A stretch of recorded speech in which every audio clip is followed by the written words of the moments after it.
قوة إلا بالله العلي العظيم. أعوذ بالله من الشيطان الرجيم. بسم الله الرحمن الرحيم. الحمد لله الذي أرسل رسوله بالهدى ودين الحق ليظهره على الدين كله ولو كره المشركون. الصلاة والسلام على سيدنا ونبينا وشفيع ذنوبنا وحبيب قلوبنا وطبيب نفوسنا ومولانا أبي القاسم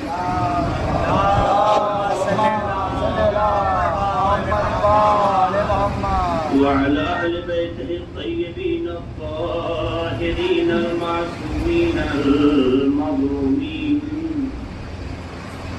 الذين أذهب الله عنهم الرجس وطهرهم تطهيرا.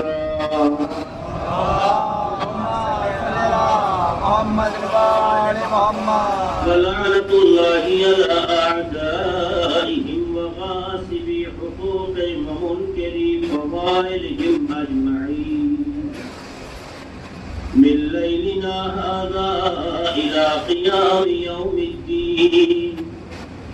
أما بعد فقد قال الله سبحانه تبارك وتعالى في كتابه المبين وهو أصدق القائلين والصادقين وقوله الحق. بسم الله الرحمن الرحيم. إن الذين قالوا ربنا الله ثم استقاموا تتنزل عليهم الملائكة ألا تخافوا ولا تحزنوا وابشروا بالجنة التي كنتم توعدون. صلى الله عليه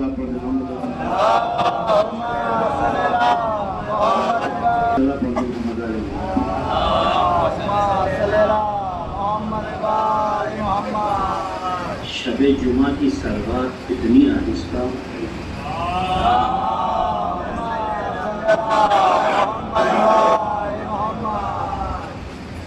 سورہ فصلت کی آیت نمبر 30 کی مسلسل آپ تلاوت سماعت فرما رہی ہیں. اس آیت کے حوالے سے جو پیغام ہے وہ پیغام کل یہاں تک پہنچا تھا کہ صرف زبانی دعویٰ کافی ہے. کہنے کو تو ہر مسلمان کہتا اللہ اکبر. اللہ کہتا ہے یہ دعویٰ صرف کافی نہیں.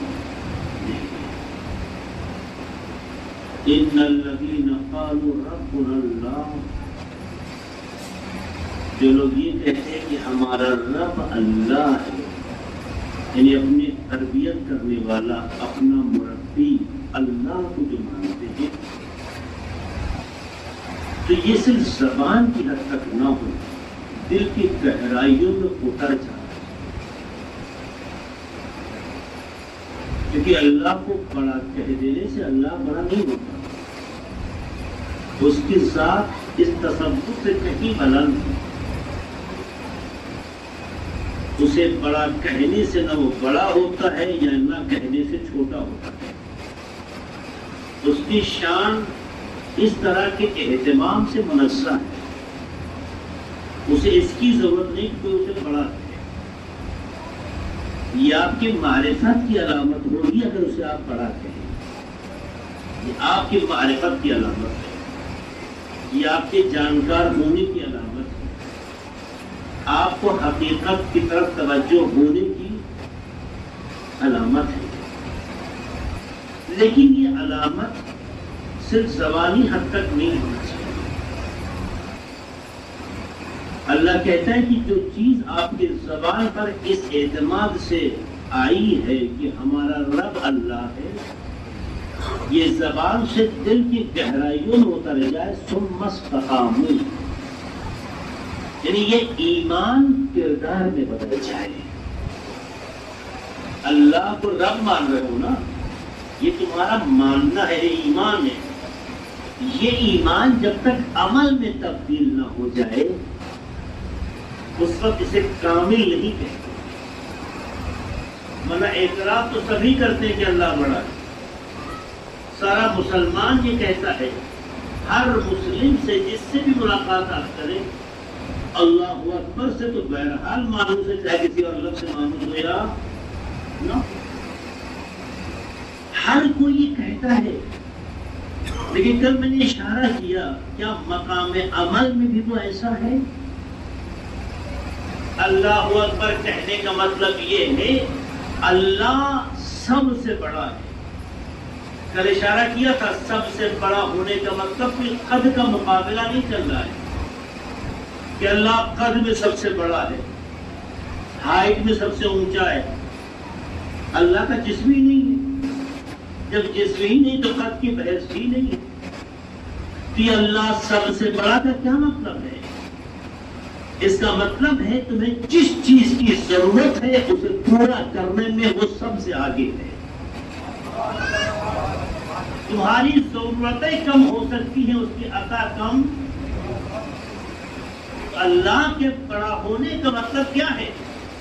بڑا ہونے کا مطلب ہے کہ تمہارے زندگی کے نشیب و فراز میں، زندگی کی ایکٹیویٹی میں، تمہارے ماحول میں جو کچھ بھی تمہیں ضرورت ہے، پاور کی وہ سب سے بڑا ہے، قدرت کی وہ سب سے بڑا ہے، عزت کی وہ سب سے بڑا ہے، شرف کی وہ سب سے بڑا ہے، کامیابی کی وہ سب سے بڑا ہے، غیرت کی وہ سب سے بڑا ہے۔ اس کا مطلب یہ ہے کہ جو چیز تم تصور کر سکتے ہو، جس میں شرافت ہو، کمال ہو، نجابت ہو، معیار ہو، بلندی ہو، ان تمام چیزوں میں وہ اتنا بڑا ہے کہ وہ عطا کرنے میں پیچھے نہیں ہٹتا ہے۔ اس کا مطلب یہ ہے اس سے مانگتے جاؤ وہ عطا کرتا چلا جاتا ہے۔ تو جب یہ اعتراف آپ کر رہے ہیں کہ ہر چیز میں وہ سب سے بڑا ہے، تو جب مقام عمل آنا چاہیے تو وہاں فراموش نہیں کرنا چاہیے۔ اگر دنیا تمہیں دبانا چاہ رہی ہو اور دنیا کا تم مقابلہ کرنا چاہتے ہو تو تمہیں اسی سے ہی مدد مانگنی ہوگی۔ اگر دنیا اپنے اسلحوں پہ بھروسہ کرتی ہے اور تمہیں اس کے اسلحوں کو شکست دینی ہے تو اسی پہ ہی بھروسہ کرنا ہوگا۔ اگر دنیا تمہیں رسوا کرنا چاہتی ہے اور تم چاہتا کہ دنیا کو جواب دو تو تمہیں اسی کو ہی سہارا بنانا ہوگا۔ اگر تمہارے لیے دنیا سارے راستے بند کرتی ہے تو اسی کو وسیلے نجات ماننا ہوگا، کیونکہ مشکلات میں نجات دینے کا واحد ذریعہ خدا ہے۔ جہاں دنیا اپنے خیالوں سے آ کر عاجز ہو جاتی ہے، خدا اپنے قدرت کا مظاہرہ وہیں سے شروع کرتا ہے۔ راستے تم بند کرتے ہو، راستے وہ پیدا کرتے ہیں۔ تمہارے اندر ایمان قوی ہونا چاہیے۔ امام حسین علیہ السلام کی شہادت کے بعد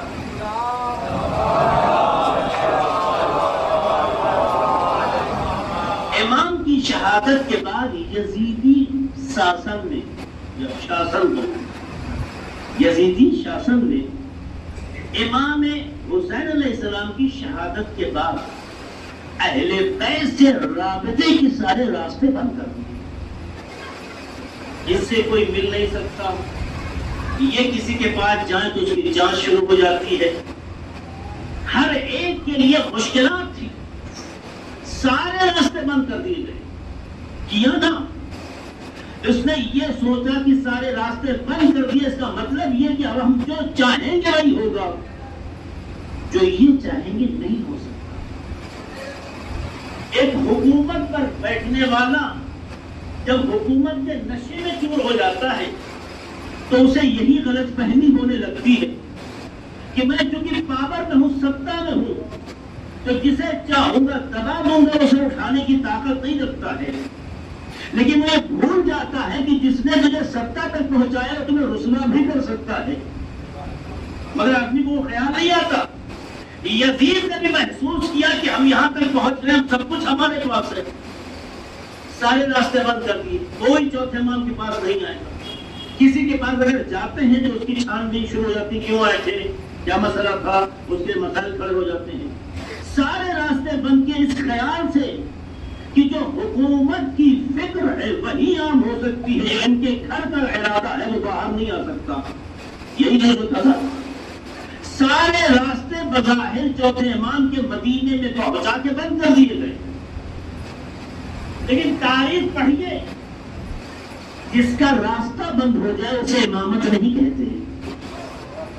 راستہ بند کیے، اسی بند راستوں میں راستہ نکال کر امام نے ایک جو نہیں ہزاروں غلاموں کو مبلغ اسلام بنا کر دنیا کے سامنے پیش کر کے بتایا، جہاں تمہارا خیال رک جاتا ہے وہیں سے امامت آگے بڑھتی ہے۔ ایسا نہ پڑھے محمد پر۔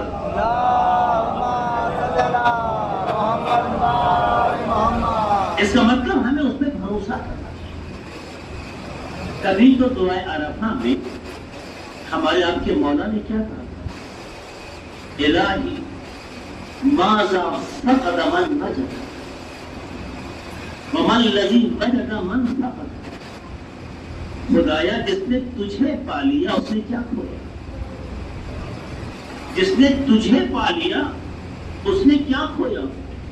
اور جس نے تجھے کھو دیا اس نے کیا پایا؟ فقیروں کے پاس اگر کچھ دن دولت آ جائے تو وہ امیر نہیں ہوتے ہیں، یہ ان کا ظلم ہے، یہ وسوسہ ہے کہ ہم امیر ہو گئے ہیں۔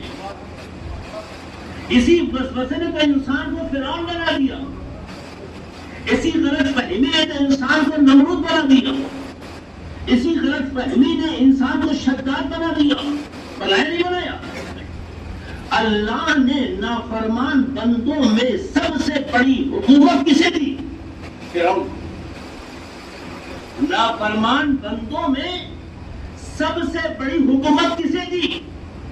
فرعون کو۔ یہ دیکھے بتانا چاہتا ہے تم میرے بندے ہو، اگر کسی چیز کی خواہش ہی کرنا تمہاری ضد بن جائے تو میں عطا کرنے میں بخل سے کام نہیں لیتا۔ نافرمان ہو پھر بھی تمہیں اتنا بڑا اقتدار دے رہا ہوں، اس کا مطلب ہے خدا بخیل نہیں ہے، سخی ہے۔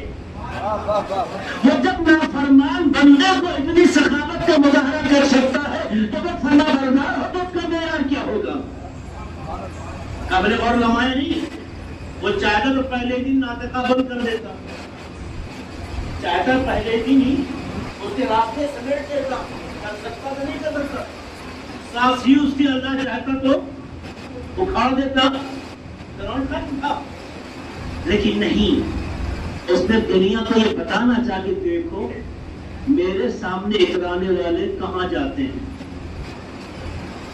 جو دولت کے نشے میں چور ہو جاتے ہیں وہ اپنے خیال میں یہ سمجھتے ہیں کہ ہم امیر ہیں۔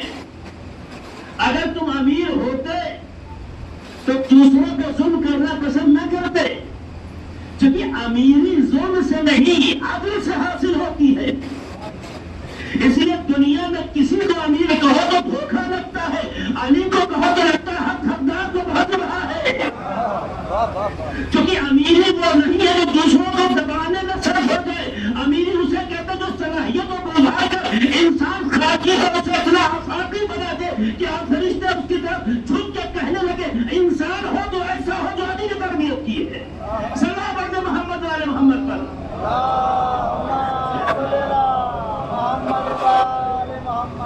خیال رکھیے گا، یہ ذہنی خیال ہے، اگر کسی کے پاس دولت آ گئی تو یہ نہ سوچے کہ ہم بہت بڑے آدمی ہو۔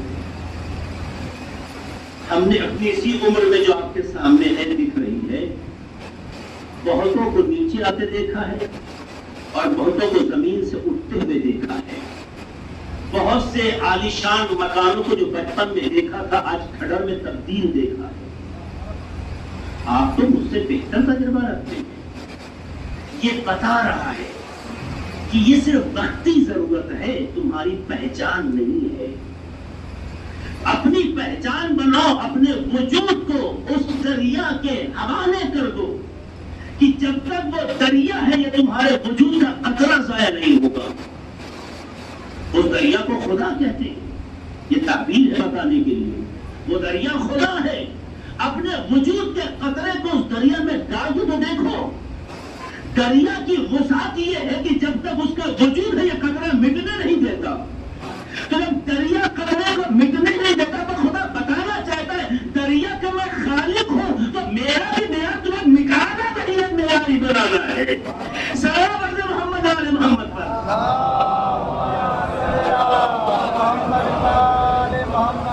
تو کیسے بنو گے؟ اس طرح سے کہ جو تم ایمان رکھتے ہو، جو تمہاری زبان اعتراف کر رہی ہے، یہ زبان تک نہ ہو، یہ تمہارے دل تک پہنچ جائے، تمہارے قلب تک پہنچ جائے۔ اور جب دل اور قلب پہ پہنچ جائے گا تو اس کا اثر یہ ہوگا کہ پہلی فرصت میں ہم فرشتوں کو بھیج کر یہ خوشخبری دیں گے کہ آنے والے مشکلات سے گھبراؤ نہیں، گزرے ہوئے حالات سے کبیرہ خاطر نہ ہو، رنجیدہ خاطر نہ ہو، اور اللہ نے اس جنت کا جو تم سے وعدہ کیا تھا اس کی بشارت دے رہا ہے، اس کی خوشخبری دے رہا ہے۔ یہ کب حاصل ہوگا؟ جب استقامت کی منزل ہو، یعنی صرف اللہ کو اللہ کہنے سے کچھ ملنے والا نہیں ہے۔ یہی آیت بتاتی ہے صرف یا حسین کہنے سے کچھ حاصل ہونے والا نہیں، صرف کہنے سے، صرف یا علی کرنے سے کچھ ملنے والا نہیں ہے۔ یعنی صرف اگر زبانی ناطقہ ہو، یعنی صرف زبان پر بولنے والا جملہ ہو، بھئی اگر اسی جملے کو کسی طوطے کو آپ سکھا دیجئے تو آپ بھول سکتے ہیں، وہ پابندی سے کہنا شروع کر دیں گے۔ اس کا مطلب صرف یا علی کہنا، صرف یا حسین کہنا، صرف یا اللہ کہنا، یہی آیت سمجھاتی ہے۔ اس آیت کو سمجھیے، صرف یہ کہنا انسان کی نجات کا ضامن نہیں ہے، جب تک کہ جو چیز زبان پہ جاری ہوئی ہے ایمان بن کے دل میں اس طرح اتر جائے کہ جب کردار معاشرے میں آنے لگے تو ایسا لگے وہی بول رہا ہے جو زبان کہہ رہی تھی۔ اس کا مطلب ہے صرف زبان نہیں بولتی، کردار بھی بولتا ہے، اور جب کردار بولنے لگے تو زبان جھوٹی ہو سکتی ہے، کردار جھوٹا نہیں ہوتا۔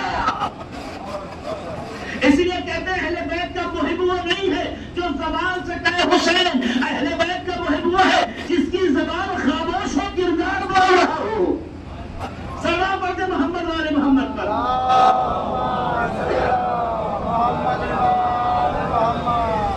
آئے ایسا سماج بنائیں۔ آپ میں کس چیز کی کمی ہے؟ آپ مجھے بتائیے، آپ میں کس چیز کی کمی ہے؟ جو ایک انسان کو ایک انسان کی حیثیت سے ملنا چاہیے، ہمارے اور آپ کے خدا نے ہمیں دیا ہے نہیں۔ اور سب سے بڑا سجدہ شکر کا مقام یہ ہے کہ ہمیں اور آپ کو ایسے گھرانے میں پیدا کیا کہ جو خدا اور اہل بیت سے وابستہ ہیں۔ جب آپ کسی فیملی سے وابستہ ہوتے ہیں تو آپ آزاد نہیں ہوتے۔ اور یہ جملہ جو میں اپنے جوانوں کہنا چاہتا ہوں، جب آپ کسی فیملی سے وابستہ ہوتے تو آپ بہت آزاد نہیں ہوتے۔ آپ کتنا بھی اپنے کو آزاد سمجھے، آپ کے عمل کو دیکھ کر لوگ آپ کی فیملی کو جج کرتے ہیں۔ مثال دوں، فار ایگزامپل، یہاں شاید بیٹھنے والے افراد زیادہ شکارپور کے، ہو سکتا ہے دلی میں بہت سے ایسے لوگوں نے شکارپور نہ جانتے، مگر آپ کو دیکھ کر ان کے لیے فیصلہ کرنا آسان ہوگا کہ شکارپور کیسا ہو۔ تو شرافت نفس یہ کہتی ہے، شرافت نفس یہ کہتی ہے کہ ہم آزاد ہو کے بھی جانور نہیں ہیں کہ جو چاہے کریں۔ اس کا مطلب ہمارا ایک سرکل ہے، ایک دائرہ ہے۔ ہم ایسا کچھ نہیں کریں گے کہ جس سے ہمارا خطہ بدنام ہو، کیونکہ ہر شکارپوری میں جب تک وطن میں تھا شاید یہ جذبہ اتنا نظر نہ محسوس نہ ہوا ہو، لیکن جب وطن سے باہر آتا ہے تو یہ جذبہ کہیں نہ کہیں ذہن کو میسج دیتا ہے کچھ بھی کرنا، ایسا نہ کرنا کہ وطن کا نام خراب ہو۔ ہوتا ہے نہیں ہوتا؟ یہ نفسیات ہیں۔ ہمارے جوان بچے بھی چلے جائیں جاب کے لیے، پڑھنے کے لیے، وہاں ان کے ذہن میں خیال رہتا ہے ہم کچھ بھی کریں مگر جو کچھ کریں گے ہمیں دیکھ کر دنیا ہمارے اس سماج کو، اس سوسائٹی کو ہمارے کہ جس سے میرا تعلق ہے جج کرے گی۔ اس کا مطلب ہے کہ آپ آزاد نہیں ہیں، اپنے اپنے سماج کے میسنجر ہیں، سفیر ہیں، رسول ہیں، اپنے اپنے سماج کے آپ رسول ہیں۔ آپ کو دیکھ کر لوگ آپ کے سماج کو سمجھتے ہیں تو آپ کی کوشش یہ ہوتی ہے ایسا کام نہ کرو جس سے علاقہ بدنام ہو۔ دوسرا خیال یہ ہوتا ہے ایسا کچھ نہ کرو جس سے میرے ماں باپ کا نام خراب ہو، کیونکہ اگر ہم برا کام کریں گے تو لوگ کہیں گے اس کے ماں باپ کیسے ہیں، اچھا کام کریں گے تو کہیں کیا کہنا اس کے ماں باپ کا۔ اس کا مطلب ہے تو کانسیپٹ ہمیشہ ذہن میں ہوتا ہے کس خطے سے تعلق ہے، ہمارا وجود اس خطے کی خبر دیتا ہے، کیسے ماں باپ ہے ہمارا کردار اس کا پتہ دیتا ہے۔ تو اس کا مطلب یہ ہے آپ کوئی آزاد ایسے انسان نہیں ہے کہ جیسے چاہے رہے، آپ جیسا رہنا چاہتے ہیں اس سے پہلے یہ سوچ لیں آپ اپنے ماں باپ کو کیسا دکھانا چاہتے ہیں، اپنے علاقے کو کیسا پہچاننا چاہتے ہیں۔ تو جب دنیا میں یہ کانسیپٹ ہے کہ خطہ بدنام نہ ہو چکی وہاں سے تعلق ہے، ماں باپ بدنام نہ ہو چکی ان کی تربیت ہے، تو آپ کہنے دیجیے کہ دنیا کے مسائل میں ہمارے جذبات ایسے ہیں تو انا للہ کہہ کے ہم دنیا کو یہی تو بتانا چاہتے ہیں ہمارا رابطہ خدا سے ہے، قانون رب اللہ کہہ کے بتانا چاہتے ہیں ہماری تربیت کسی اور نے نہیں خدا نے کی ہے۔ سلام علیکم محمد علیہ محمد صلی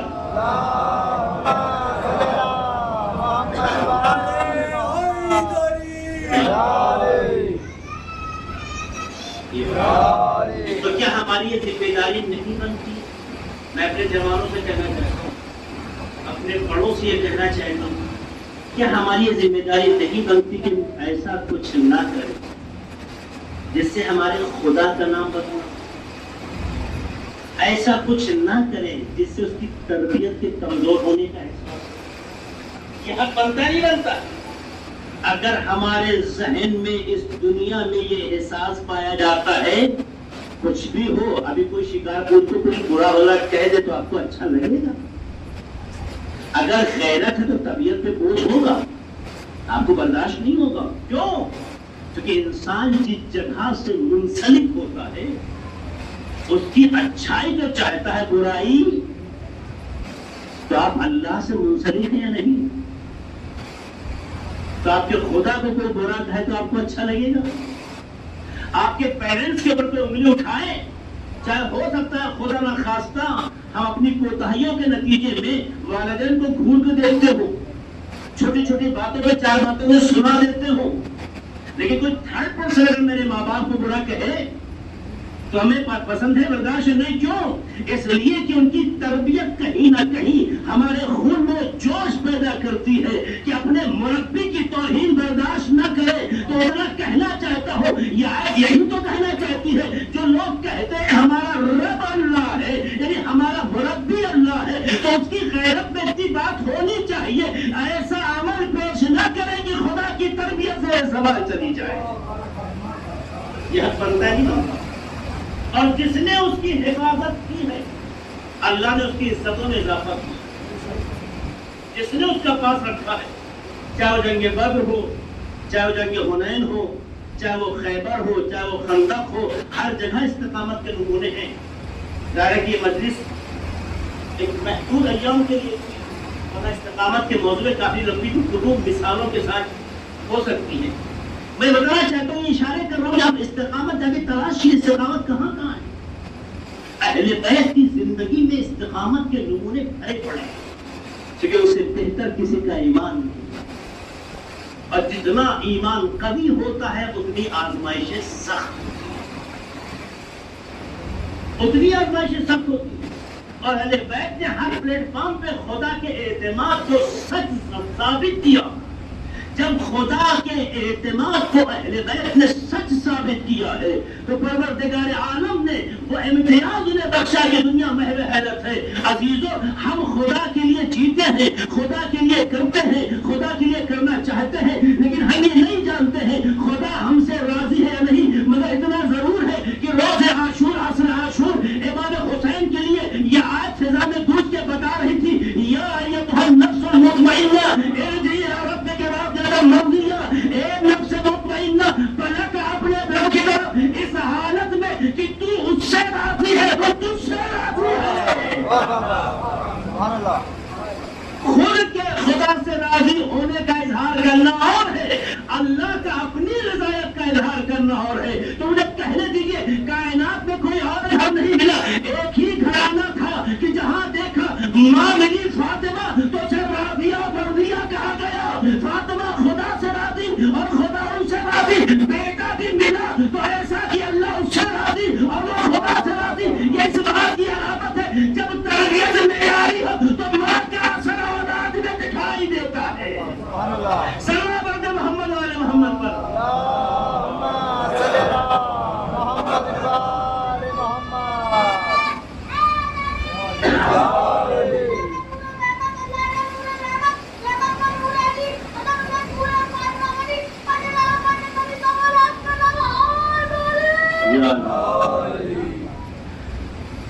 آپ غور کیجیے، میں اپنے بھائیوں سے اپنے بچوں سے یہ کہنا چاہتا ہوں، بار بار یہ کہنا چاہتا ہوں، آپ جب تک اپنے کو سماج کے آئینے سے جج کریں گے، جب تک اپنے کو سماج کے آئینے سے جج کریں گے، ہمیشہ کمزور ہوں گے۔ جس دن الہی آئینے میں اپنے وجود کو دیکھنے لگیں گے، آپ کے اندر کانفیڈنس آئے گا، اعتماد آئے گا۔ آپ دیکھیے کہ اعتماد کے راستے کیسے کیسے اہل بیت دیتے ہیں۔ بڑی اچھی بات آ گئی تو میں یہ بات کہی دوں، آئینے کی بات کہہ دی، حالانکہ موضوع سے متعلق نہیں، بات آئی تو میں اشارہ کروں۔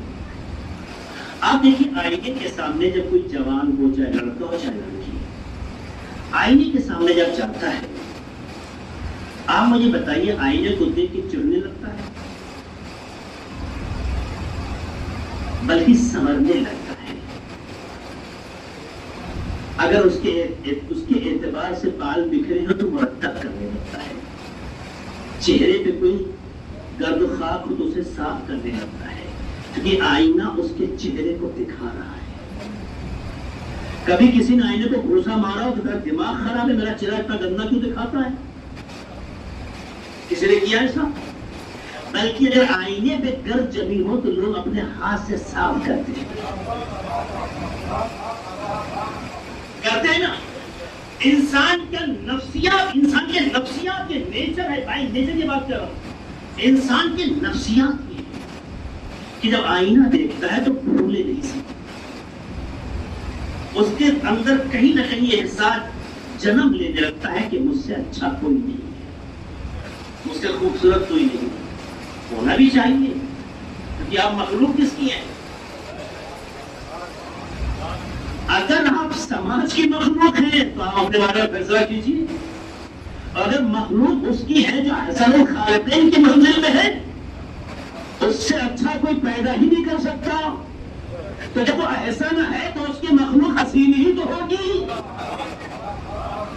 تو یہ سوچنا کہ مجھ سے میں سب سے اچھا ہوں، مجھ سے اچھا کوئی نہیں، یہ نیچر ہے، عیب نہیں ہے۔ کسی کو غلط سمجھنا عیب ہے، اپنے کو اچھا سمجھنا برا نہیں ہے۔ اچھا سمجھنا ہے، کردار کی بات نہیں کر رہا ہوں، میں صرف ظاہر کی بات کر رہا ہوں۔ دوسرا ٹاپک ہے وہ کردار کے مسئلے میں ہمیشہ اپنے کو دوسرے سے کمتر سمجھیں۔ کیوں؟ کہ جہاں کمی کا احساس ہوتا ہے نا، وہیں اسے پورا کرنے کا جذبہ پیدا ہوتا ہے۔ جب آپ کو یقین ہے کہ مجھے کوئی کمی ہی نہیں ہے تو آپ اس کو کیسے جبران کریں گے، پورتی کریں گے؟ اسی لیے کہ میں کسی موقع پہ بات کہی ہے کہ اگر بڑا بننا ہے نا تو چھوٹا بننے کا حوصلہ پیدا کرو، خود بخود بڑے ہو جاؤ گے۔ عقل سے کوئی بڑا نہیں ہوتا ہے، غصہ دکھا کے دباؤ کسی پہ ڈال کر کوئی بڑا نہیں ہوتا ہے. تو آئینہ دیکھیے, تو آئینہ دیکھنے میں انسان اپنے کو کیا محسوس کرتا ہے؟ میں بڑا خوبصورت ہوں, اور ہونا بھی چاہیے اس کو ایسا. کچھ تو مرد بھی لگتا ہے خواتین کے مزاج کو دیکھ کر اتنا مانوس ہو گئے ہیں کہ ان کی بھی ٹائم کی لمٹ کو عورتوں سے کم نہیں پائیں گے, اتنا آئینہ دیکھتے ہیں. جو کہتے ہیں زنانہ مزاج, آپ کو ہنسانے کے زنانہ مزاج ہے نا, وہ بھی اتنا بیٹھ کے گھور گھور کے آئینہ دیکھتے کہ شاید اگر آئینے کو غور سے دیکھا جائے تو کہہ رہا ہوگا بھائی اب تو بس کرو, ہے نا. مگر آپ اپنے کو بناتے رہتے ہیں. معصومین علیہ السلام کی تربیت دیکھیے اس موقع پہ کیا ہے. جب آئینے کے سامنے بیٹھ کر تمہارے اندر یہ احساس پیدا ہوا احسن الخالقین کی مخلوق ہو, بہت ہی خوبصورت ہو, میں بہت اچھا ہوں, تو فارغ معصوم نے کہا دعا کرو اللہم, یہ کیا دعا تھا, کیا دعا تھی اس وقت؟ اللہم. یہ معصوم کہتے ہیں کہ جب بھی آئینہ دیکھو, آئینے کے سامنے بیٹھ کر تمہیں احساس ہو کہ تم بہت ہی خوبصورت ہو, تو دعا کرو کہ خدایا جیسے تو نے میرے چہرے کو خوبصورت بنایا ہے ویسے میرے کردار کو خوبصورت بنا دے.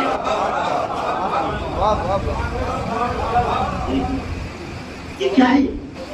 اس موقع پہ بھی ہمارے ذہن کو ایک پازیٹیو طرف لے جائے گا, پوائنٹ کر لے جائے گا کہ آپ کے اندر جب احساس ہو کہ آپ خوبصورت ہیں تو دعا کریں خدا جس طرح میرے ظاہر کو حسین بنایا میرے باطن کو بھی حسین بنا دے. چونکہ باطن کا حسن معیاری ہے, ظاہر کا حسن وقتی ہوتا ہے.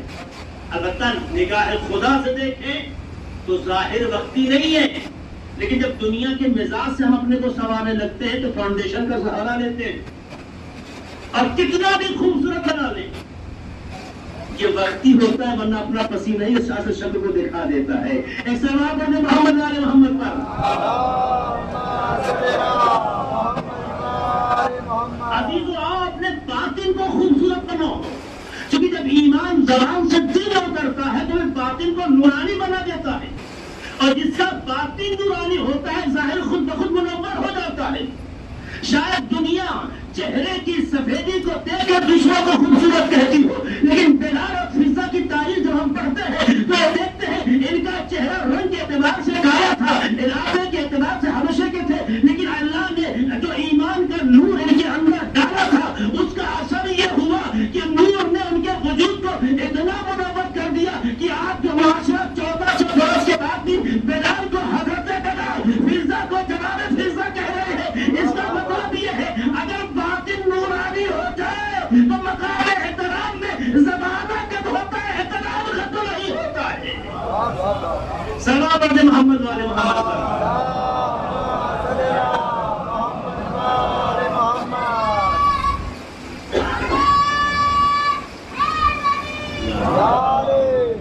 کوشش کریں کہ باطن کو صاف رکھیں, باطن کو پاک رکھیں, باطن کو اچھا بنائیں, خود بخود ظاہر اچھا ہو جائے گا. کیونکہ جب انسان کے پاس کردار ہوتا ہے نا تو اس کا چہرہ خود بخود خوبصورت بنے گا. باطن اگر پاک ہو تو غسل بڑھ جاتا ہے, تو اللہ پر ایمان اگر ہے تو اس کا مظاہرہ کیسے اپنے کردار کے ذریعے سے, یعنی زبان کو خاموش رکھو, کردار کو بولنے. آنکھ دیکھے تو لگے کہ کردار بول رہا ہے, کان سنے تو لگے کردار بول رہا ہے, ہاتھ اٹھے تو لگے کہ ہاتھ بھی کردار بول رہا ہے. جب آپ کے وجود میں اعضاء سے معیاری ہونے کا پتہ چلتا ہے تو دنیا کتنا غیر معیاری بنانے کی کوشش کرے, خود کا اعتبار کھو دیتی ہے اور آپ کا وجود ضائع نہیں ہوتا. اور کیا لوگوں نے, اور اللہ نے وعدہ کیا ہے, یاد رکھنا اگر تم مجھے اکبر کہتے ہو اور حسین کی تعلیم تمہیں یاد ہے کہ جسے خدا مل گیا اس نے کیا کھویا, اور جسے خدا نہیں ملا اسے کیا پایا, یہ تعلیم یاد ہے نا حسین کی دعا رفت میں. تو اگر یہ معیار بنا لو گے اور اسی معیار سے جینے کا حوصلہ پیدا کر لو گے تو لاکھ دنیا کسی کو سپر پاور کہے, لاکھ اپنے کو کاتب تقدیر سمجھے, لاکھ آپ کے بارے میں فیصلے سنائے, اس کے فیصلے بکنے میں تبدیل ہو جائیں گے, مگر تمہارے حوصلے پس نہیں کر سکتے. اور اس کا اثر اثر ہم دنیا میں دیکھ رہے ہیں، اس کا اثر دنیا میں دیکھ رہے ہیں۔ کیا مطلب ہے؟ کوئی آسمان سے بھی مخلوق ہے جیسے ہم ایسے وہ بھی ہیں، ایرانی مخلوق جیسے ہم ایسے وہ بھی ہیں، لیکن چونکہ استقامت کی منزل میں جب انسان ہوتا ہے تب پھر دکھا دیتا ہے کہ استقامت کا پاور کیا ہے۔ اگر یزید وقت نے سر اٹھایا ہے تو حسین وقت اس کا جواب دیتا ہے۔ اسی اعتماد سے جو امام نے کہا تھا مجھ جیسا اس جیسے، یہ جملہ یاد رکھیے گا۔ امام حسین نے بتایا حسین کا وجود جو ذات بابرکت ہے وہ ایک ہی ہے، دو نہیں ہے، لیکن حسین اپنے اوصاف سے پہچانا جاتا ہے جو ہر زمانے میں شکل بدل کی کسی شکل میں نمایاں ہو سکتا ہے۔ حسینی کردار جسے کہتے ہیں، حسینی کردار کہتے ہیں۔ تو اس کی طرف توجہ رکھیے گا۔ اور جس نے استقامت کا مظاہرہ کیا تو میں صحابہ کرام میں جہاں موسیٰ کا واقعہ سنایا تھا۔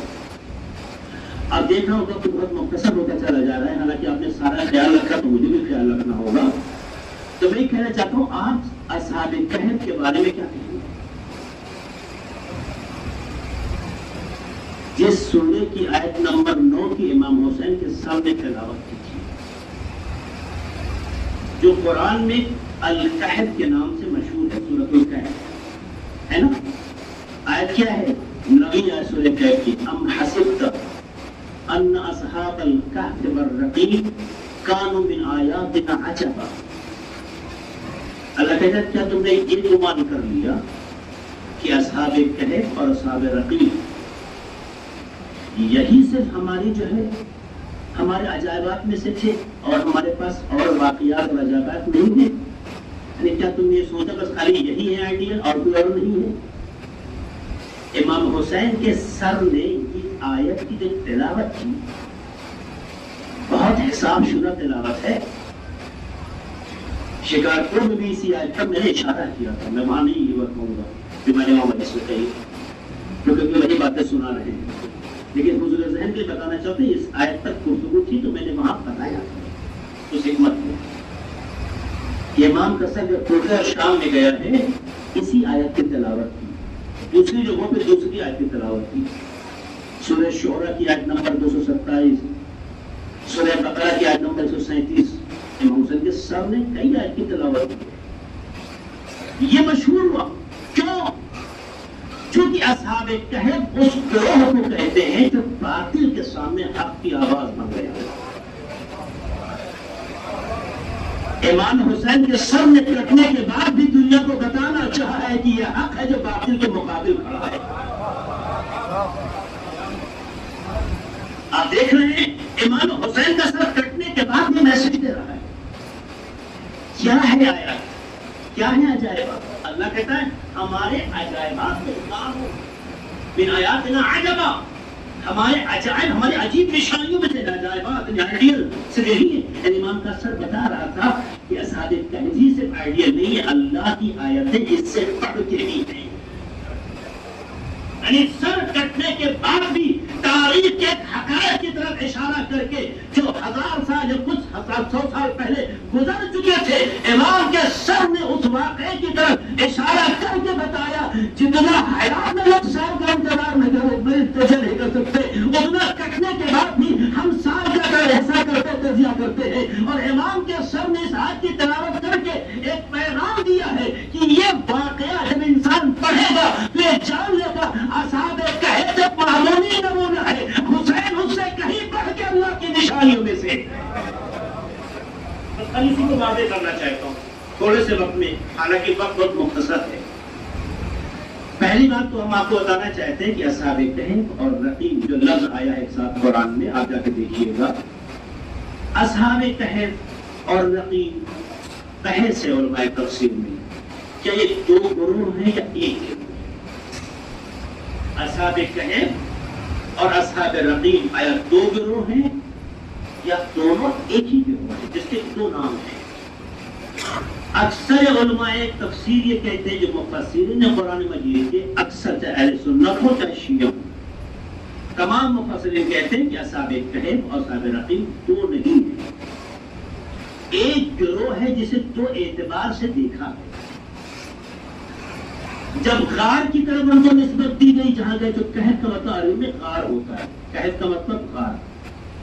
یہ 7 لوگوں کو گروہ جو اپنے زمانے کے امپراطور بادشاہ کے سامنے جو ظالم تھا، جو باطل تھا، اس کے سامنے حق کے علمدار بن گئے تھے، جب ان کو اس غار کی طرف نسبت دے کے یاد کیا جاتا ہے تو انہیں اصحاب کہف ہے۔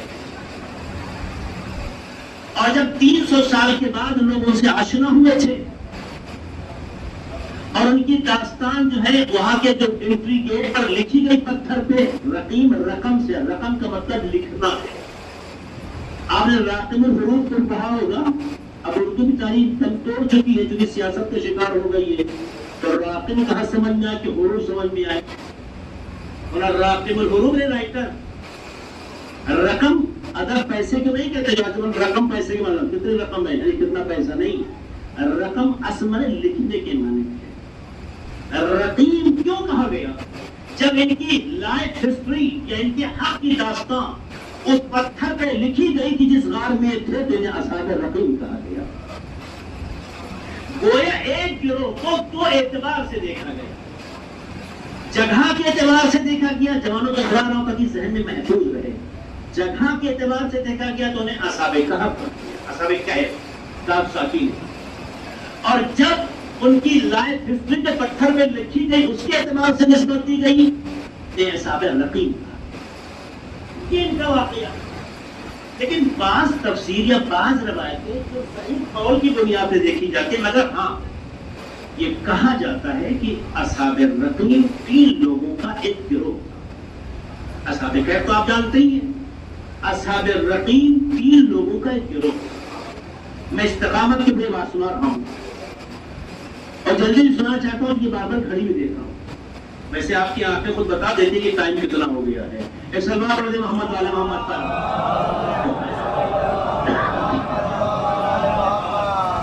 مجھے لگتا ہے جگہ ہے مومنین جو باہر تک جو سین کے حصے میں بیٹھے ہوئے، تھوڑا سا آگے آ جائے تو شاید بعد میں آنے والوں کو پریشانی نہ ہو۔ ایک سلمان پڑھ دے محمد والے محمد پر۔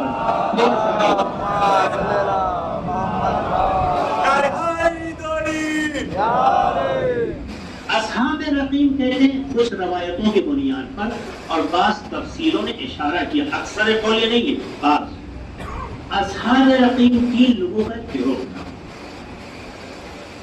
یہ تاجر تھے، جا رہے گزر رہے تھے، راستے میں تیز بارش ہونے لگی۔ جب تیز بارش ہونے لگی تو ایک درے میں جا کر پناہ لے لی۔ اتفاق سے بارش کے اثر سے ایک پہاڑ کا ٹکڑا پتھر کا گرا اور اس نے اس در کو جس سے انٹری کیا تھا انہوں نے بند کر دیا۔ اب پتھر گرا اور دروازہ بند ہو گیا، یہ سب اسی درے میں پھنس کے رہ گئے۔ اب کریں تو کیا کریں، کیسے نکلے؟ پتھر کا کھسکانا آسان کام نہیں ہے۔ تو روایت کہتی ہے کہ تینوں نے آپس میں یہ ارادہ کیا کہ زندگی میں کمیاں ہیں، غلطیاں ہیں، کچھ اچھا بھی تو کیا ہوگا نا۔ ہمارا اپنا خدا کتنا کریم ہے، کتنا لطیف ہے، جو ہماری کمیوں کو نہیں ہماری خوبیوں پہ توجہ رکھتا ہے۔ خدا کی قسم، خدا سے بہتر کائنات میں آپ کو کوئی نہیں ہے۔ ہم آپ چھوٹی چھوٹی باتوں پہ ایک دوسرے سے رشتے توڑ دیتے ہیں۔ ایک بار غریبان میں جھانک کے دیکھیے تو کوئی عمل ایسا نہیں جو اللہ ہم سے آپ کو جوڑے، ہے نا؟ اللہ خود سے آپ کو جوڑے، لیکن اس کے باوجود بھی اللہ آپ کو تنہا نہیں چھوڑنا چاہتا ہے۔ ایسے ہی جیسے باپ اپنی اولاد کو چھوڑنا پسند، تو جو ذریعہ خلقت میں اتنی طاقت ہے، اتنا احساس ہے، جو حقیقی خالق ہے، تو خدا سے بہتر کوئی آپ کا چاہنے والا نہیں ہو سکتا ہے۔ باقی دنیا میں جتنے چاہت کا اظہار کرتے ہیں اس کے مظہر ہیں، اللہ حقیقی چاہنے والا ہے جو آسانی سے رشتہ نہیں توڑتا، اور ہم توڑ دیتے ہیں۔ ان لوگوں نے سوچنا شاید کچھ تو اچھا کیا ہوگا، تو اس اچھائی کو جو زندگی میں کیا، ہر تینوں نے ارادہ کیا کہ ہم اپنے اس عمل کو جو نیک کیا ہو اسی کو وسیلہ بنا۔ خزانہ کیا ہے؟ تاکہ راستہ کھل جائے اور نجات پا جائیں۔ اب ساری طاقت کا استعمال کر لیں، اسے مار کے چور تو ہو جائے گی، مگر پتھروں کے بعد نتیجہ کیا ہوا؟ ہر ایک نے اپنے ذہن کو اپنے دل کی طرف متوجہ کیا، اور تینوں نے ہے کیا کہ اپنی زندگی میں جو اچھا کام کیا، تو پہلے نے کہا کہ خدایا میں زندگی میں کیسا بھی رہا ہوں، لیکن اتنا پورے اطمینان اور اعتماد سے کہہ سکتا ہوں کہ میں اپنے ماں باپ کو بہت چاہتا ہوں۔ سنیے گا جوانوں، اپنے ماں باپ کو بہت چاہتا ہوں، اور خدایا اگر میرا وہ عمل جو میں نے اپنے ماں باپ کے حق میں فلاں موقع پہ انجام دیا تھا، جس سے تو آشنا ہے، اگر تیری نگاہ میں اس قابل ہے کہ اسے کچھ اہمیت دی جائے تو اس کا واسطہ مجھے نجات دے دے۔ روایت کہتی ہے، واقعہ روایت کہتی ہے کہ یہ شخص ہے، یہ جانور بکریاں پالتا تھا، یہ بکریاں پالتا تھا، اور رات میں دودھ دوہتا تھا، اور دودھ لے کے جب گھر آتا تھا تو سب سے پہلے اپنے ماں باپ کے پاس لے جاتا تھا، پھر اپنی بیوی اپنے بیوی اور بچوں کو دودھ دیتا تھا۔ ایک دن آنے میں تاخیر ہو گئی،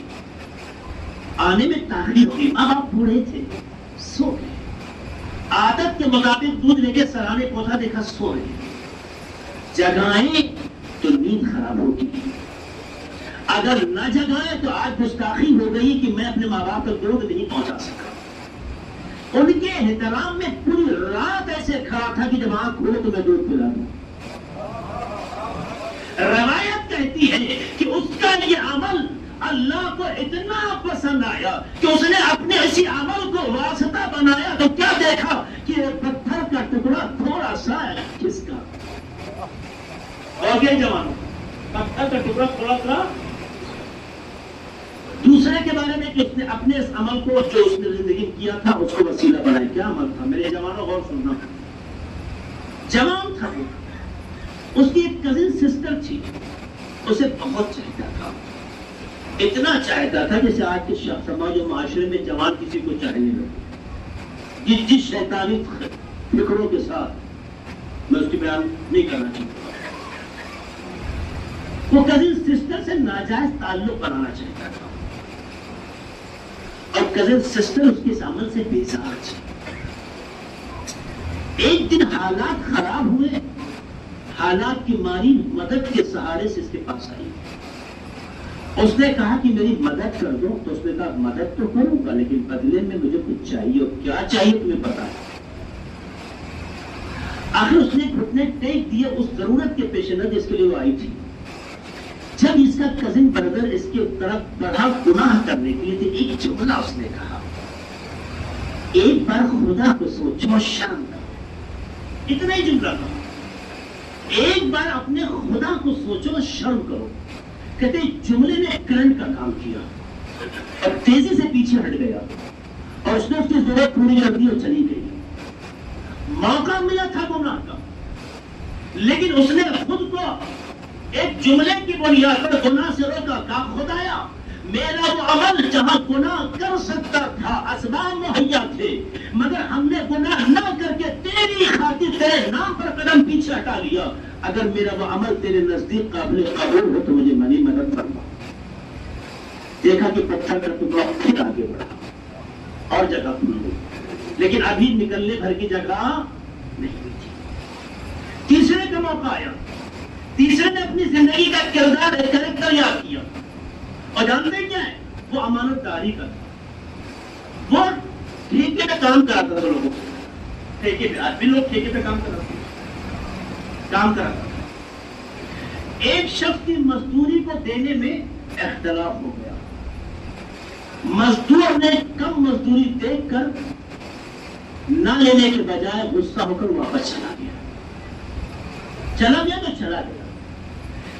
یہ ٹھیکیدار بد فکر نہیں تھا، بد عمل نہیں تھا، اس کی نگاہ میں اس کا حق اتنا بنتا تھا، اور اس کی نگاہ میں وہ حق کافی نہیں، اس میں اختلاف ہو سکتا ہے، ہو گیا، وہ یہ بغیر چلا گیا۔ اس نے اس پیسے کو ضائع نہیں کیا، اس پیسے سے اس نے ایک جھنڈ بکروں کی خریدی، دمبے کی خریدی، بھیڑ کی، جو بھی آپ نام دیں، اور اسے پالا. پہلے 2-4 تھے، اس کو تعداد اس کی بڑھتی گئی، ایک عرصہ گزر گیا، مگر اسی خیال سے پالتا رہا کہ یہ کسی کی امانت ہے. دیکھیے پیسہ لیے بغیر چلا گیا، اس نے موقع سمجھ کے جیب میں رکھا نہیں، اس کو تبدیل کیا اور زیادہ رسک میں، اور اس خیال سے کہ آج نہیں کل کبھی موقع ملے گا. کہتے ایک زمانہ گزرنے کے بعد اس کے حالات خراب ہو، اس نے یاد آیا کہ چلے اس سے کہیں، ہو سکتا ہے اس کے اندر اتنا احساس ہو ہمیں چیز مل جائے. اس کے پاس آیا، اس نے یاد ہے فلاں موقع، ہاں مجھے یاد ہے. تو کہا میں تم سے لینے کے لیے آیا، تو یہ سب تمہارا ہے. وہ کچھ نہ مذاق کر رہا ہے کیا؟ وہاں تو چند پیسے کے لیے ہم سے لڑائی ہو گئی تھی، اور یہاں ایک جھوٹ گیا جو بکروں کا ہے، اور سب تمہارا لے جاؤ. اس نے کہا مجھے مذاق میں نہیں کرنے، نہیں تمہارے پیسے سے میں نے کچھ بکرے خریدے، کچھ دمبے خریدے، ان کی تعداد بڑھتی رہی، تم نہیں آئے، یہ بڑھتے کہ میں حفاظت کرتا رہا، کیونکہ میری نگاہ میں وہ امانت تھی. یہ سب تمہارا ہے. وہ خوشی خوشی لے کے چلا گیا.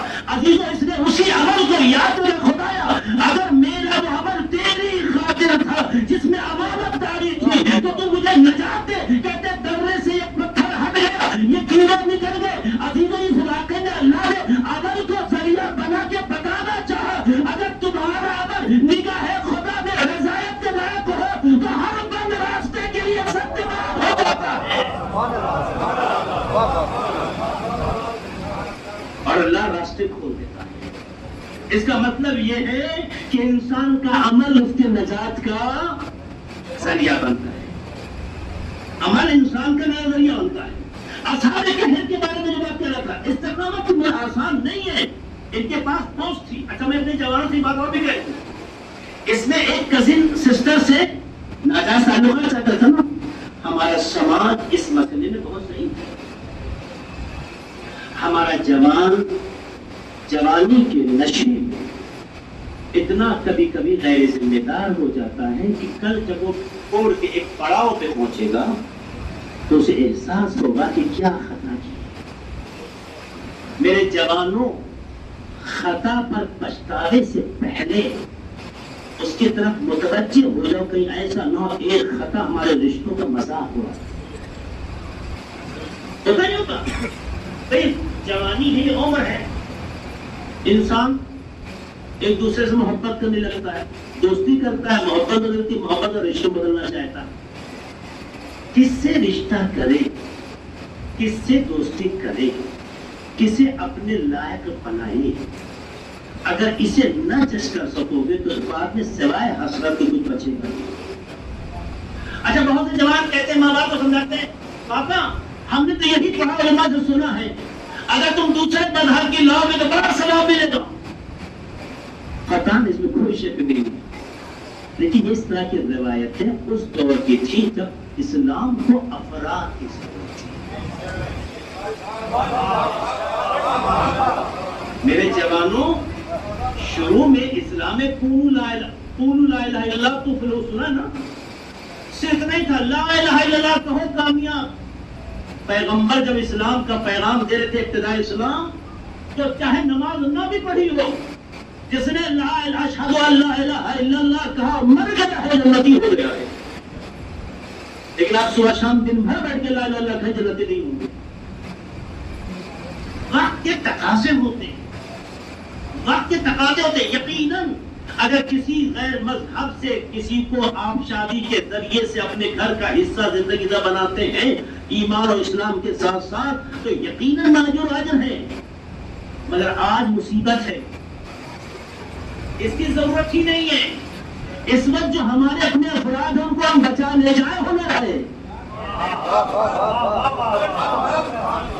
اس وقت ایسا نہ ہو کہ جو جذبہ آپ میں ہے ہماری بیٹیوں کے ساتھ تو دوسرا ہی جذبہ دکھانے لگے. لہذا ان وسوسوں سے اپنے کو آزاد کیجیے. قطعاً اس کی عظمت رہی، حدیث کی عظمت سے، پیغام سے انکار نہیں ہے، لیکن حدیث کا میسج زمانے کے اعتبار سے کیا جاتا ہے. آج ہر پریورتن کے جرم میں آپ پھنس جائیں گے، ہزاروں مصیبت میں آپ گرفتار ہو جائیں گے. جو ہمارے فقہا کہتے ہیں، لکھ کے نہیں دیں گے، کیوں کہتے ہیں؟ آپ اہل اسلام میں کسی بھی مسلمان لڑکی سے شادی کر سکتے ہیں، لیکن اپنی بیٹی کسی بھی مسلمان کو دینے سے کہا حرام نہیں ہے، گریز کرو۔ کیوں گریز کرو؟ کہا اس لیے کہ بیویاں شوہروں کے دین کی تابع ہو جاتی ہیں، کہ ایسا نہ ایک محب اہل بیت سے دور ہو جائے۔ حرام نہیں ہے، مسلمان شادی کر سکتا ہے، حرام نہیں ہے، لیکن حکمت ہے اس کے پیچھے۔ جوانوں اپنے جوانی کے جذبات کو مس یوز نہ کرو، چونکہ تم جس سے شادی کر رہے ہو تمہیں لگتا ہے کہ لڑکی ہے، تمہیں یہ سوچنا چاہیے ہمارے نسل کی ایک ماں ہے، لہذا اپنی نسل کے لیے ایسی ماں کا انتخاب نہ کرو جو تمہارے معیار کی نہ ہو۔ سلام محمد والے محمد پر۔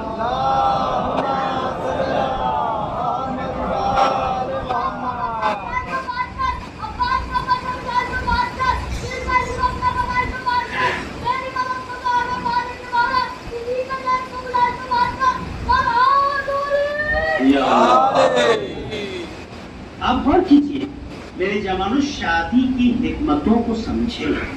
ہمارے یہاں شادی شوق نہیں، عبادت ہے۔ جس نے شادی کی آدھا دین، احرز نصف دین، کہیں احرز ثلث دین، 3 حصہ دین کا مکمل کر لیا، کہیں آدھا حصہ۔ ہمارے یہاں شادی شوق نہیں ہے، ہمارے شادی عبادت ہے۔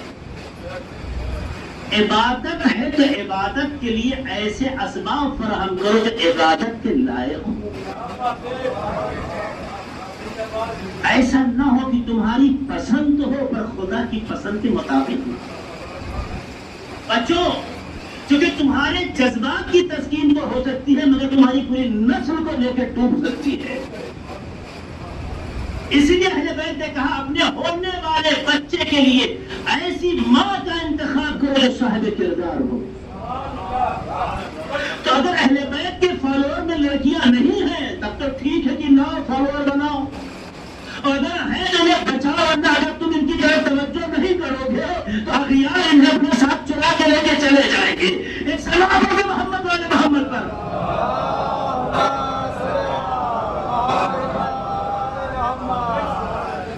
آج کے معاشرے کی ضرورت جن سے میں اشارہ کیا ہے، ہمیشہ توجہ رکھیے۔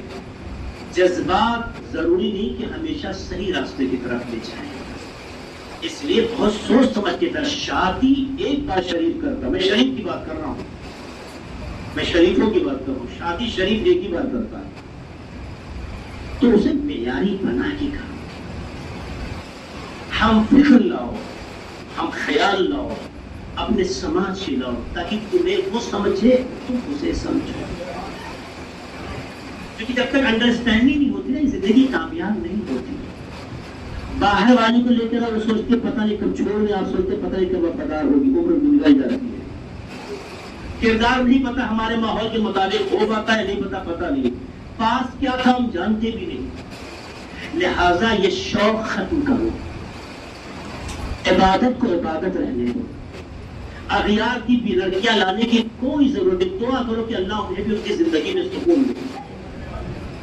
ہر بیٹی ہمارے لیے قابل احترام ہے، کسی بھی مذہب کی ہو، ہر بیٹی کسی بھی مذہب کی ہو قابل احترام ہے، لیکن ہماری زندگی کا حصہ اسے بناؤ جس کے کوکھ سے پیدا نہ بیٹا کلیجے سے لگانے کے لائق لگے، اور یہ جب ممکن ہے جو اس کے اندر کردار اور طہارت ہو۔ جوانی کے بعد طہارت پیدا ہو جائے، ممکن ہے کمال تک پہنچ جائے، پر ضروری کہ ہر انسان کمال تک پہنچے۔ اس لیے توجہ دیں۔ تو میں بات کرنا چاہتا تھا کہ استقامت امتحان لیتی ہے۔ اصحاب کہف میں جو افراد تھے، 7 لوگ جو جنرل تھے، کمانڈر تھے، بڑی بڑی پوسٹوں پہ تھے، معمولی لوگ نہیں تھے۔ ہم تو پیسوں کی خاطر اچھے ایمان کو بیچ دیتے تھے، یہاں ایمان کی خاطر بڑی بڑی پوسٹوں کو انہوں نے ٹھوکریں مار دی۔ جب ٹھوکر ماری تو خدا نے ان کے استقامت کے جذبے پہ وہ رتبہ دیا کہ جن اصحاب کہف کو آپ نے دیکھا نہیں، جن سے آپ ملے نہیں، آپ بھی چھوڑیے، خدا نے قرآن کا حصہ بنا کے قیامت تک زندہ کر دیا۔ یہ سوچ اللہ دینا چاہتا ہے، اگر اپنے معیار کو الہی بنا دے تو خدا اتنا معیار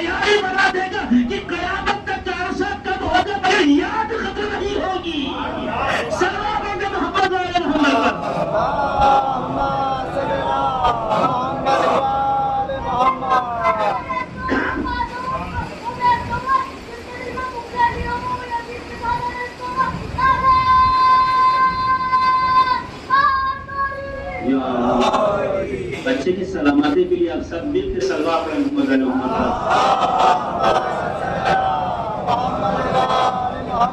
یہ بچہ آپ سے صرف نعرے نہیں لگا رہا ہے، ایک پیغام بھی ساتھ ساتھ دے رہا ہے.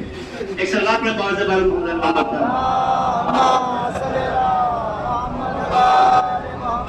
آئے. جو پیغام ہم دے رہے ہیں یہ صرف زبان تک نہ ہو. اہل بیت کے دشمنوں سے نفرت تھی، ہے اور رہے گی. شرط یہ ہے کہ ان کے دشمن جیسا کردار ہمیں پیدا. اگر ہم بھی انہی کی طرح ہوں. ان کیا کیا تھا؟ بغاوت تھی، شرارت تھی، خیانت تھی، خباثت تھی، حقوق کو ضائع کرنے کا جذبہ تھا، غلط و صحیح کا فیصلہ لینے کا حوصلہ نہیں تھا. اگر وہی ہم بھی کرتے ہوں،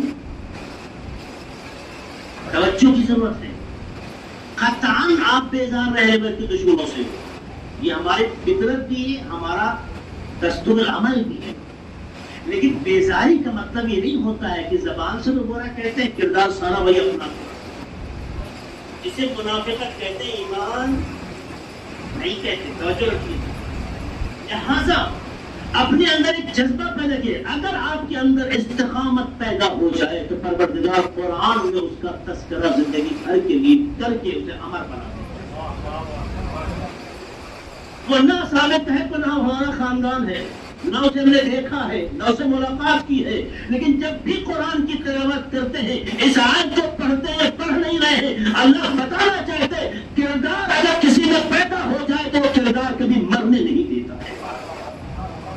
اور یہ استقامت کی منزل میں حاصل ہوگا جب امتحان ہو اور دولت کے نشے میں چور نہ ہو، بلکہ ایمان کی حفاظت کے لیے دولت کو ٹھکرا دو، تب اللہ رتبہ بڑھاتا ہے.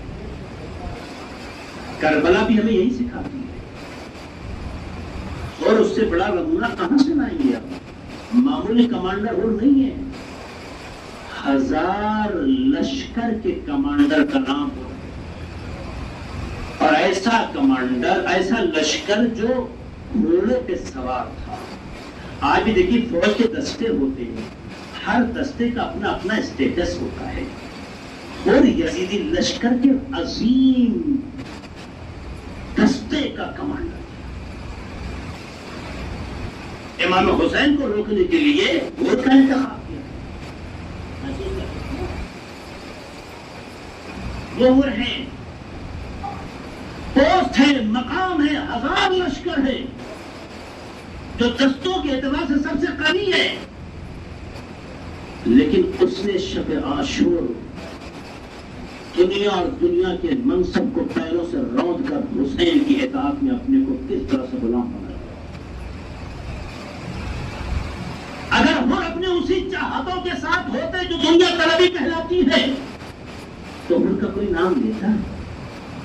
شاید جن پہ لعنتیں ہوتی ہیں انہیں میں ان کا نام شامل ہوتا. لیکن کربلا نے ہمارے ذہنوں کو بیدار کیا کہ جو استقامت کی منزل پہ آ جائے اور زمانے کا ہو بن جائے، لعنت تو دور کی بات ہے، وقت کا امام حسین علیہ السلام کہتا ہے. یہ ہو ہے. اس کا مطلب ہے کہ امام سینے سے لگانے کے تیار ہیں، خالی دنیا کی چاہت اور دنیا طلبی سے خود کو آزاد کریں. اب کربلا میں یہی سکھاتی ہے دنیا پرست نہ بنو. دنیا ضرورت کا نام ہے، دنیا تمہاری منزل نہیں ہے. ضرورتیں ہیں، کپڑا ضرورت ہے، لباس ضرورت ہے، خوراک ضرورت ہے، دنیا میں ضرورت ہے. دنیا تمہاری منزل. کب ایک کپڑے پہ آپ ٹھہرے جو دنیا پہ ٹھہرے جاتے ہیں، اس لیے آپ کو دوسری دنیا کی طرف متوجہ کرایا گیا، یہاں کی دنیا پہ نہیں. کربلا نے سیکھ دی ہے. اس نگاہ سے بھی کربلا کو دیکھیے. خدا کی قسم جس دن معاشرے میں کربلا اس نگاہ سے دیکھی گئی، ہر انسان وقت کا حسین بن جائے گا. کیونکہ حسین چاہتے ہی ہیں غلاموں کو حسین بناتے. آقا آقا ہوگا، غلام غلام ہی ہوگا. یہ ان کی فکر ہے کہ غلام کو آقا بنا دیتے. وہ غلام کو غلام بنا کے نہیں رکھتے. جو شہزادے ہوتے ہیں وہ غلاموں کو بھی شہزادہ بنانا چاہتے ہیں. یہ اہل بیت، یہ کربلا. کبھی لوگ کہتے ہیں کربلا میں ایک وقت میں ایک حسین نہیں، 72 حسین شہید ہوئے. کہتے نہیں کہتے. کبھی کسی نے اعتراض کیا کیوں کہتے ہو سب کو حسین؟ اس کا مطلب یہ کہ حسین ایک فکر کا نام ہے. ایک عمل کا نام ہے، ایک کردار کا نام ہے، ایک سیرت کا نام ہے، جو اس سے وابستہ ہوتا چلا جائے گا خود حسین بنتا ہے۔ تو کربلا آپ کو حسینی بنانا چاہتی ہے، لیکن زبان سے نہیں، کردار سے۔ استقامت میں لوگوں، دنیا میں آزمائشیں ہوں گی، اور دیکھو کتنی آزمائش ہوئی کربلا میں، چھوٹی موٹی آزمائش نہیں ہوئی ہے۔ عزیزوں، کسی کے مرنے کی خبر دینا اور ہے، آنکھوں سے مارتے ہوئے دیکھنا اور ہے۔ بہت بڑا مسئلہ ہوتا ہے کسی کے مرنے کی خبر دے دی جائے اور کسی کو نگاہوں کے سامنے مرتے ہوئے دیکھا جائے۔ جناب علی اصغر کا تذکرہ سنتے ہیں آپ، طرف طرف کے ہوتے ہیں، سوچو حسین سے جن کی حاضر کے ہاتھوں پر ان کا ننھا بچہ شہید ہوا، کتنا حسین تڑپتے ہوں گے سوچیے۔ لیکن استقامت کی منزل میں بچہ کمزور نہیں پڑا۔ بتائیں کوئی تاریخ کا واقعہ کہ کہیں پہ بچوں نے بھی ایسا قدم بڑھایا ہو جو استقامت کی شان کے خلاف ہو؟ ارے سوچو، جب خیام میں آگ لگا دی گئی، بیوی ایک خیمے سے دوسرے خیمے کی طرف جا رہی تھی، بچے پریشان ہو رہے تھے، انہی کے درمیان میں جناب سکینہ بھی پہنچی ہے، انہی کے درمیان سے نکلتی ہیں۔ خولی کا بیان سنیں گے آپ؟ خولی کہتا ہے کہ ہم بھی خیمے کی طرف تیزی سے جا رہے تھے، دیکھا ایک چھوٹی سی بچی چلی آ رہی تھی، اس کے جو ہے دامن میں آگ لگی ہوئی تھی، پریشان تھی، میں نے اسے نیزے سے دھکا دیا، وہ بچی منہ کے بل زمین پہ گری، جیسے گری میں نے کان کی لو میں دیکھا پانیاں تھی، اس کا کہنا میں گھوڑے پہ بیٹھا بیٹھا نیچے کی طرف آیا اور انگلی اس رنگ میں پھنسا کے کھینچ کے لے کے چلا گیا۔ جب یہ بات کہاں سے نکلی، اللہ پھٹ گئی۔ مگر بچے کی استقامت میں فرق آیا نہیں آیا۔ آپ سوچیں، یہ بچی روز عاشور خیمے سے نکلی تو کدھر گئی؟ ادھر گئی جدھر چچا عباس کو جاتے دیکھا، ادھر گئی جدھر بابا کو جاتے دیکھا، اس لیے بچی آگے بڑھتی چلی گئی۔ خدایا تیرا یہ لطف و کرم تھا کہ جب بچی نقل کی طرف پڑھی، اندھیرا تقاوی ہونے لگا، اندھیرا طلوع ہونے کے ساتھ قریب ہونے لگا، اتنا اندھیرا چل بڑھنے لگا کہ یہ بچی طرف طرف کہتی تھی بابا کہاں ہے، بابا کہیں ابھی میرا بابا کہاں ہے۔ اور یہ بچی پڑھتی رہی، یہ بچے پڑھتی رہی۔ یہ بچی کی استقامت کو سمجھیں گے آپ؟ صرف دو عدد آپ کے سامنے منظر رکھتا ہوں، اس سے اس بچی کی استقامت کو سمجھیے گا۔ پہلا وہ لمحہ کہ جب جناب عباس مشق سکینہ لے کر گئے، پانی لے کر آئیں گے، اور یہ بچی بچوں کو جو چھوٹے چھوٹے بچوں کو اکٹھا کرتے رہی کہ جب گھبرانا نہیں، میرا چچا پانی لانے کے لیے کھڑا ہے۔ عزاداروں، بچوں کی ایک ضد ہوتی ہے، کسی چیز کی وہ چاہ رکھتے ہیں اور بار بار زبان پہ جاری کرتے، جب تک مل نہ جائے اسے چپ نہیں ہوتے ہیں۔ مگر سلام مظلومیت جناب سکینہ پر کہ جیسے چچا گیا، جب لا کر دیکھا چچا تو آیا مگر علمدار نہ آیا، بابا آئے علم آیا لیکن علمدار نہ آیا۔ تو ایک جملہ بچی نے کہا، بابا مجھے پانی نہیں چچا چاہیے۔ یہ استقامت سکینہ کو دیکھیے۔ اور دوسرا لمحہ یاد ہے جب ذوالجناح سنانی لے کر خیمے آیا، تمام لوگوں نے، خیمے والوں نے ذوالجناح کو حصار میں لے لیا، ہر ایک کوئی نہ کوئی فریاد کر رہا تھا۔ تو اس بچی کی استقامت کو دیکھیں گے زداروں، بچی پیاسی ہے، بہت پیاسی ہے۔ ذوالجناح کے قریب آتی ہے، کان سے قریب جا کے جملہ کہتی ہے، یا جواب ابھی اے میرے بابا کے گھوڑے، حل سقیا بھی اب قدرات شانہ، اتنا بتا دے میرے بابا کو آخری لمحے پانی نہیں ملا، تیرا پیاسا مارا گیا۔ عزادار استقامت اس منزل ہے، سکینہ پیاسی ہے مگر اپنی پیاس کو نہیں بھاگا جو پیاس کو یاد کرو۔ وہ لمحہ یاد ہے جب شام قریبہ ہوئی ہے، رات کے سناٹے میں زوجے ہوئے جب آبودانہ لے کے پہنچتی ہے اور جناب زینب جناب سکینہ کو اٹھاتی ہے، میرے بچے اٹھو پانی پی لو، تو بعض علماء کہتے ہیں جناب سکینہ تڑپ کے کیا میرا چچا آ گیا، کہتے نہیں بیٹا یہ پانی آیا ہے، پانی لیا تو لینے کے بعد پی نہیں رہی ہے، مکہ کتاب پڑھ گئی، اے میری بیٹی کہاں جا رہی ہو، اے پوپھی ابا آپ نے تو سمجھایا تھا پہلے چھوٹوں کو پانی پلایا جاتا ہے، ہاں میرا بھیا اصغر۔ یہ ہے سکینہ کربلا کی 4 سالہ بچی کا مزاج تربیت دیکھیے، استقامت کے مرحلے کا عزم و ارادہ دیکھیے، پیاس کی شدت ہو، پیاس کا غلبہ ہو تو انسان کو کچھ نظر نہیں آتا ہے، ارے پانی ملتے ہی منہ لگا دیتا ہے، مگر زغرا سکینہ کی رات کے سناٹے میں بچی مکہ کی طرف آ رہی ہے اور یہی تو آواز ہے بابا کہاں ہے، بابا کہاں ہے، ایک آواز آتی گئی، بچی بڑھتی گئی، وہاں جب پہنچتی ہے رات کا سناٹا ہے، اندھیرا ہے اور بچی وہاں گئے پہنچنے کے بعد سینے کے پاس سر رکھ کے سو جاتی ہے، جناب زینب سلام اللہ علیہا جب پہنچتی ہے، اے میری لاڈلی یہاں تک کیسے پہنچی، اے پوپھی اماں میں آواز دیتی رہی بڑھتی رہی، ارے اسی قدر سے آواز آئی،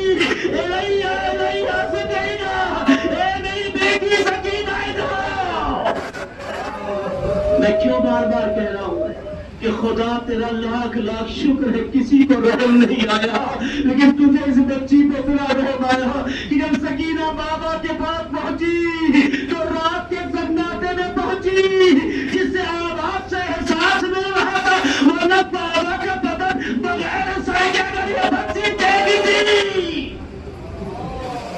آپ سوچیں کیا لمحہ ہوتا، یہی سکینہ کتنا تڑپائے گی کربلا میں۔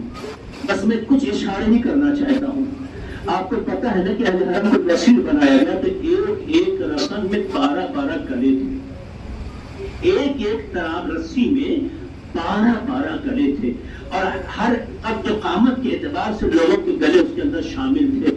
آپ سوچے ذرا، لیکن جناب سکینہ کو ایک الگ روڈ پہ باندھا گیا اور بعض ارباب مقاتل لکھتے ہیں کہ جناب سکینہ کو سینے کے بل اونٹ کے اس حصے میں جسے ہم کوہان کہتے ہیں اٹھا ہوا ہوتا ہے، وہاں پر لٹا کے بچی کے بغل کو باندھ دیا گیا۔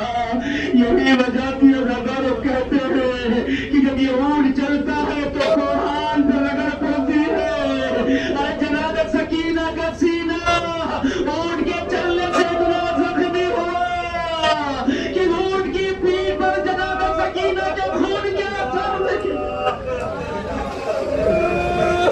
یہ بچی بہت تڑپائے گی، ایسے موقع پہ تو لوگ چھوٹے چھوٹے بچوں کو بڑوں کے حوالے کر دیتے ہیں، لیکن جناب سکینہ کو الگ کیوں باندھا گیا میں مصلحت کو تو نہیں جانتا، لیکن ایک بات ضرور ان شیطانوں کے خیال سے کیا کردار بچے کے سمجھ میں آتی ہے کہ شاید اس لیے ہو تاکہ اہل حرم کو زیادہ زیادہ تڑپا سکے۔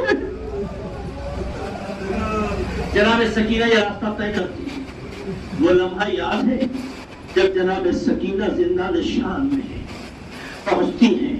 جناب سکینہ کو جب دربار میں پہلے لایا جاتا ہے، دربار میں لانے کے بعد یزید نے زخموں پہ نمک ڈال دیا۔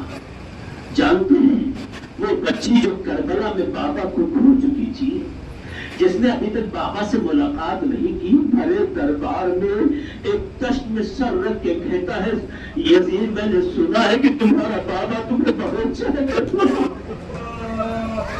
اے نظارو کہتے کسی کو مار دینا آسان ہے لیکن نفسیات کو کوریدنا یہ ایسا سخت عمل ہے کہ جس سے بڑی تکلیف ہوتی ہے۔ ارے 4 سال کی بچی اس کی محبت کا امتحان دربار یزید نے نہیں پتا سکینہ نے کس دل سے کہا ہوگا بابا یہ وقت ایسا آ گیا ہے کہ یزید میری آپ کی محبت کا امتحان لے رہا۔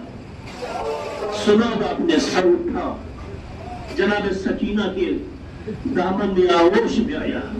پہلی بار ایک بچی ہے 4 سال کی میرے بابا کا سر ہاتھوں میں لیا، میں نہیں اس احساس کو بیان کر سکتا۔ جب ایک بچی نے بابا کا سر لیا ہوگا حاضرہ ضرور پڑھا ہے، اور بابا مقاتل لکھتے ہیں، صاحبان مقاتل لکھتے ہیں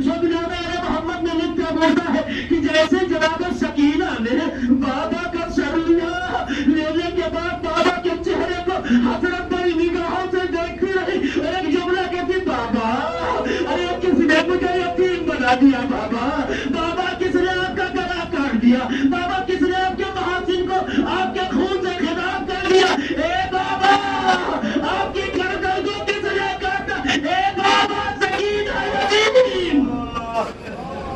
عدالت کتنی تڑپ رہی ہوگی، کتنی چبھن رہی ہوگی۔ وہ لمحہ یاد ہے جب رات کے سناٹے، جب رات قریب آنے لگتی تھی، عصر کا وقت گزرنے لگتا تھا، تو جناب زینب سے بچی یہی کہتی تھی، اے بھبی اماں یہ پرندے میں روز دیکھتے ہو رات میں کہاں جاتے، اس کا مطلب ہے کہ جس زندان میں حرم کو رکھا گیا وہاں چھت نہیں ہے۔ چوتھی بات یہی تو کہتے ہیں، مجھے ایسے زندان میں رکھا گیا، ایسے قید خانے میں رکھا گیا جہاں رات کے خنم اور دل کی دھوپ اذیت کرتی تھی۔ یہ بچی کہتی بھبی اماں یہ پرندے کہاں جاتے ہیں؟ کہتی تھی بیٹا روز اپنے گھر واپس جاتے ہیں۔ یہ بچی کہتی ہے بھبی اماں وہ وقت کب آئے گا جب ہم بھی اپنے گھر جائیں گے؟ عزادارو کہتے ہیں کہ کئی مواقع ایسے آئے ہیں کہ زندان شام میں جناب سکینہ رات میں بابا کو یاد کر کے چونکی ہے، اٹھی ہے۔ ایک رات جناب سکینہ اٹھی تو یہ کہتے اٹھی ایک بھی اماں میرا بابا کہاں ہے؟ اس کا مطلب خواب میں دیکھا کہ بابا لینے کے لیے آیا ہے، ابھی بچی ڈھونڈ رہی ہے، بابا کا تاپ تاپ کر رہی ہے۔ بچی کے گریے کا اثر ایسا تھا کہ تمام بیویاں تاپ تاپ کے رونے لگی۔ یزید نے پوچھا مانے گا، کہا بچی نے پھر بابا کو خواب میں دیکھا، کب سر بھیج دیا جائے۔ اے عزادار جب سر آتا ہے ارے بچی چہرے پہ چہرہ رکھ دیتی ہے، فریاد کرنے لگتی ہے، تڑپنے لگتی ہے، آہستہ آہستہ آواز کمزور ہونے لگی۔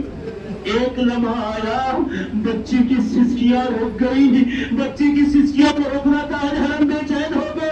آگے بڑھ کے دیکھا تو دیکھا سکینہ دنیا میں نہیں رہی، سکینہ دنیا کو برباد کر کے چلی گئی۔ اللہ تعالیٰ دنیا میں تو حرام بپا ہو گیا۔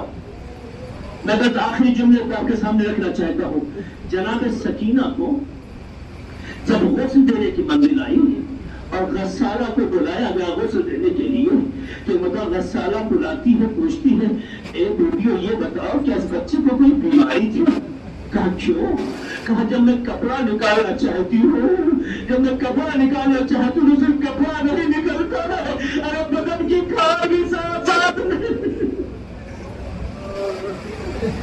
اگر اللہ میں فکریہ شرط ہے بدن کے ساتھ سبب لباس کے ساتھ ساتھ ارے بدن کی کھال بھی ساتھ میں نکل رہی ہے۔